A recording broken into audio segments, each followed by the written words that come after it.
Siang ini ada yang mau saya sampaikan ke semua. Ke karyawan saya, juga ke partner bisnis kita, Serena. Murad? Iya, Kang. Kamu bukan karyawan saya. Kamu juga nggak bisa dibilang sebagai partner bisnis saya. Maaf, Kang. Saya mau pamit. Dengar dulu. Iya, Kang. Kamu bukan karyawan saya. Kamu juga nggak bisa dibilang sebagai partner bisnis saya. Tapi kamu juga bukan orang lain. Kamu bagian dari keluarga saya. Nggak apa-apa ikut dengar. Nggak usah kemana-mana.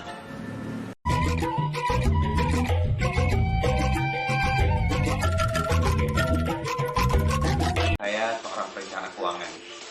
Mungkin banyak di antara Anda yang bingung apa yang dimaksud dengan nama perencanaan keuangan. Jadi pada prinsipnya perencanaan keuangan ini adalah sebuah kata yang diambil dari istilah bahasa Inggris namanya financial planning. Jadi financial planning atau perencanaan keuangan itu artinya sederhana, yaitu sebuah proses untuk kita mencapai tujuan-tujuan yang ada di depan kita, atau sebuah proses untuk kita mencapai apa yang kita inginkan, apa yang kita butuhkan. Nah, kalau kita bicara sebuah proses, tentunya saya bisa gambarkan ini seperti layaknya sebuah peta atau sebuah jalan. Sebagai contoh, kalau sekarang Anda ada di Plaza Bapindo, kemudian Anda ingin pergi jalan-jalan katakan ke daerah Fatmawati misalnya, maka yang akan Anda lakukan adalah ada beberapa macam Anda turun ke bawah.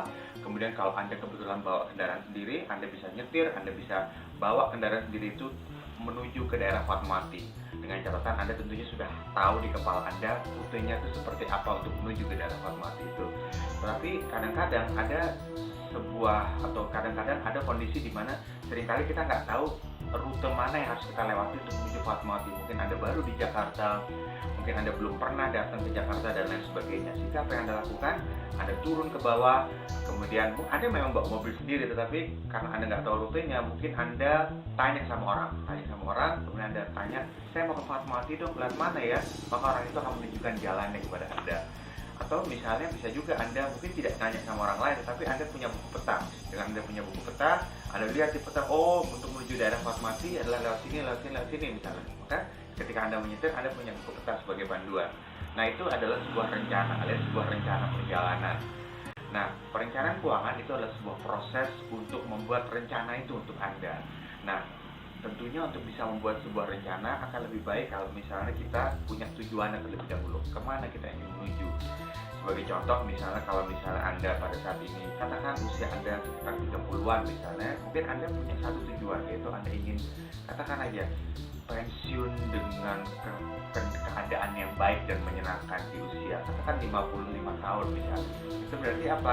Anda punya goal, Anda punya tujuan, pensiun di usia 55 tahun, dan karena Anda saat ini usia Anda 30 tahun, berarti Anda masih punya waktu 25 tahun untuk mencapai itu. Nah, perencanaan keuangan adalah sebuah proses untuk membantu Anda mencapai tujuan Anda supaya Anda bisa pensiun dengan nyaman di usia 55 tahun itu tadi.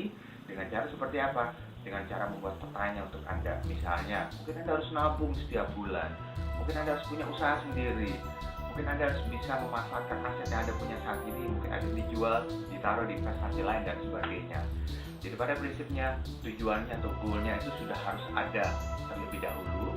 Dan ketika goalnya sudah ada terlebih dahulu, maka lalu dilihat mobil apa yang Anda punya pada saat ini. Mungkin Anda saat ini punya mobilnya, atau kalau Anda nggak punya mobil, Anda punya motornya, sepeda motor mungkin, atau misalnya Anda tidak punya kendaraannya, mungkin Anda naik taksi dan lain sebagainya. Nah, proses untuk melihat alat-alat apa saja yang Anda punya pada saat ini untuk mencapai tujuan itu disebut dengan nama proses financial check-up.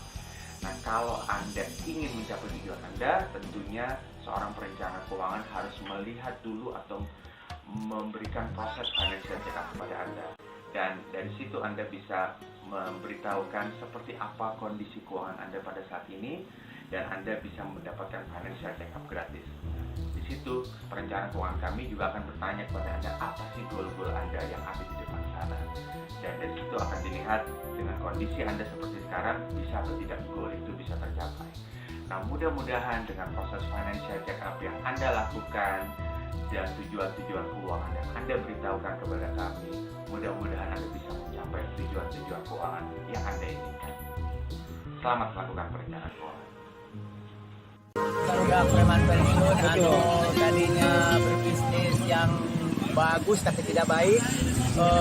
Eta orang pentanya, orang penta di terminal, di pasar, retehan jadi barang penta lah.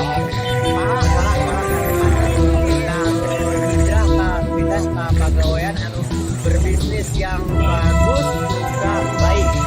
Kita dan baik karena ditanya kayak bu anak daerah ngajawab harus jujur, kata Kang Bahar, suatu hari anak kamu akan bertanya apa pekerjaan kamu. Kalau saya jujur mungkin preman kan era. Nah, saya nama harus saya jawaban anak nanya tuh, Bapak gawe naon? Tukang kicimpring. Jadi kicimpring bukan hanya bukan barang bisnis, tapi juga bisnis yang bagus sekaligus baik. Perbesar bisnis kita, perbanyak keuntungannya. Saya butuh buat masjid. Kita sama-sama akan membuktikan pada Kang Bahar yang telah mendahului kita bahwa saya akan buktikan bahwa dari bisnis ini kita bisa menuju jalan baru, menuju ke arah baik, mengamalkan kebaikan. Mau kemana aja sarana ibadah tinggal di baru dapat sekolah di sekolah. Aris Nugraha sutradara preman pensiun teh terus babalik pikir ya nama te karena syuting wae tapi muka yayasan Aris Nugraha Peduli. Eta aya dina kicimpring eta labelna nu ulah kapiten teh ngaran suatu saat bisa nabung ka mana ka BCA 5500501188.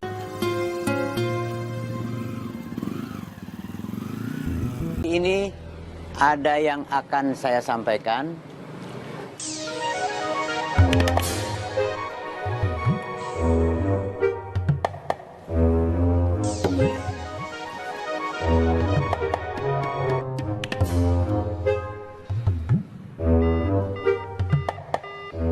Kenapa nggak dijawab? Nanti aja. Siapa tahu penting. Enggak. Kan nggak kamu jawab. Tahu dari mana itu nggak penting?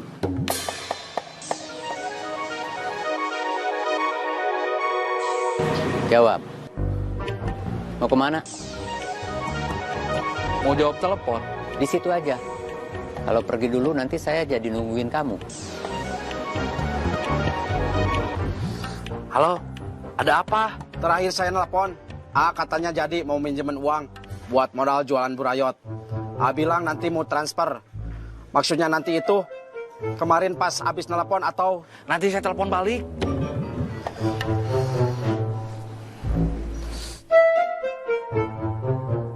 Sudah?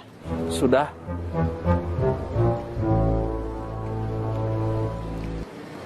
Saya merasa sudah terlalu tua untuk berada di garis depan bisnis kita. Bisnis kicimpring dan ranginang. Bisnis kecil-kecilan, tapi lumayan. Rezeki dari Tuhan buat kita semua. Saya udah bicara dengan Ujang, akan mengalihkan tanggung jawab bisnis ini ke Ujang. Ujang waktu itu bilang siap. Ujang nanti akan dibantu Serena, tapi posisinya nggak sejajar. Posisi Serena nanti di bawah Ujang.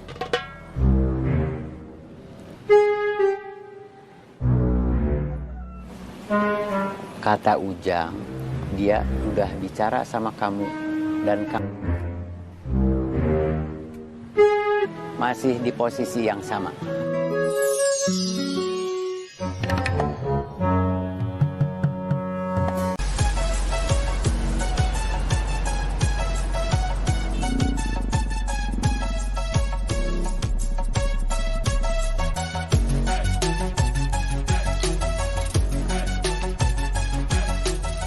Mampir dulu sebentar. Duduk.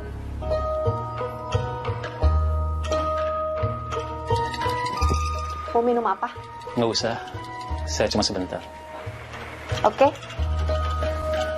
Selamat ya, kamu sekarang sudah jadi bos. Saya nggak nyangka harus memikul beban ini. Beban. Iya. Pertama kali Kang Mus punya ide mau bikin masjid. Waktu itu Kang Pipit masih ada. Kang Mus ngajak saya, Cecep, Kang Murad, dan Kang Pipit pergi dari satu masjid ke masjid yang lain. Masjid pertama yang didatengin, Masjid Raya Bandung. Kang Mus ngomong ke saya, perbesar bisnis kita, perbanyak keuntungannya. Saya butuh buat masjid. Kang Mus gak mau malu sama gajah yang meninggalkan gading ketika mati. Itu salah satu alasan kenapa Kang Mus mau ngebangun masjid. Selain warga di kampungnya memang perlu. Tadinya saya kira saya cuma bakal ngebantu Kang Mus aja, yang bakal bekerja lebih keras lagi. Tapi nggak taunya Kang Mus mindahin beban itu ke pundak saya. Kang Ujang keberatan. Tadinya iya. Tapi setelah saya pikir-pikir lagi, saya harus seperti Kang Mus yang nggak mau malu sama gajah. Ini kesempatan buat saya untuk ngembangin usaha kicimpring sama rengginang yang udah dirintis sama Kang Mus. Apa yang tadinya saya pikir jadi beban, itu sebetulnya tanggung jawab yang memang harus saya pikul. Saya nggak perlu merasa keberatan, karena saya nggak sendirian. Ada kamu, ada Cecep, ada Cemumun, ada Sukanta, ada yang lain. Iya.